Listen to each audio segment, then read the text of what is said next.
আসসালামু আলাইকুম। আজকে আমি রান্না করব পটল ভাজি ভিন্নভাবে। তো সেটাই তোমাদের সাথে শেয়ার করব। প্রথমে আমি এখানে পটল কেটে নিয়েছি।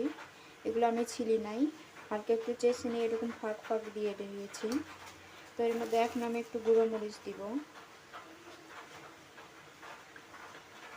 একটু হলুদ দিব, একটু লবণ দিব,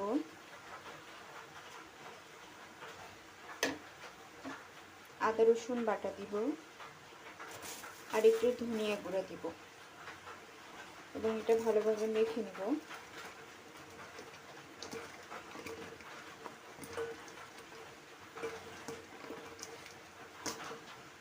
তো তারপর এখানে একটা কড়াই নিয়েছি, এর মধ্যে কিছুটা তেল ঢেলে দিব।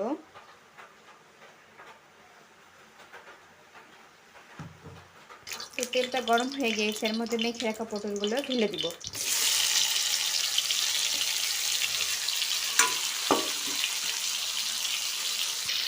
এবং লাল লাল করে ভেজে নিব। তোমরা দেখতে পারতেছো আমার পটল ভাজা শেষ। এখন আমি এগুলো একটা বাটিতে তুলে নিব। তো আমি আগে থেকে মেখে রেখেছিলাম মরিচ আর বেশি করে একটু পেঁয়াজ কেটে নিয়েছি, হলুদ জিরা গুঁড়া আর লবণ দিয়ে মেখে রেখেছি। তো এটা এখন কড়াইয়ের ভিতরে ঢেলে দিব।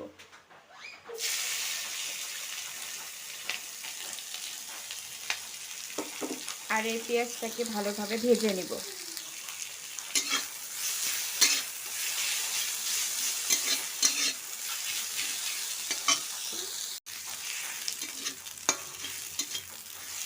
এবং নেড়ে চেড়ে তুলে নিব। তো একেবারেই রেডি ভিন্নর সাথে পটল ভাজি। তোমরা চাইলে এভাবে ট্রাই করে একবার হলেও দেখতে পারো, ভীষণ মজা। তো সবাই সুস্থ থাকবেন, ভালো থাকবেন। খোদা হাফেজ।